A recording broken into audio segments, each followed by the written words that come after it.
Ferrari California T. Adding the word special in Italian to the name of a car conjures up all kinds of motoring lore and often adds a bunch of zeros to its eventual auction value as a collectible.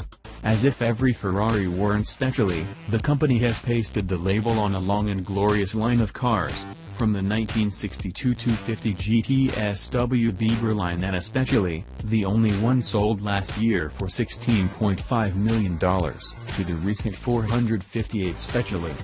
Each Speciale is, special in its own way, although Ferrari is not above using the term on somewhat less ambitious projects. The new California T Handling Speciale, for instance, is basically a Cal T with a sport suspension. BMW guys may think of it as the equivalent of an M Sport version, while those with a bent toward American iron may draw parallels to a Chevy Impala SS.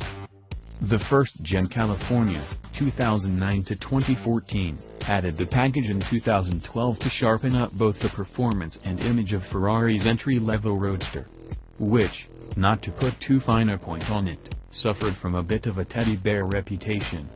Ferrari says the package eventually found its way onto 20% of California's and was good for luring performance-minded buyers out of less expensive but harder-core cars such as the Porsche 911 and various Mercedes-AMG Black Series models. The California is a pathway into the Ferrari brand, with half of them sold to customers who are new to the marque.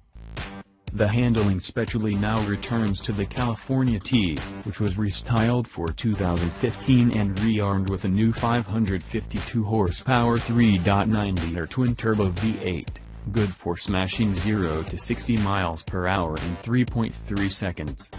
The new California T is a wonderful improvement, better looking, more luxurious, quicker, and usable as a daily driver. The HS package is just a mild toning.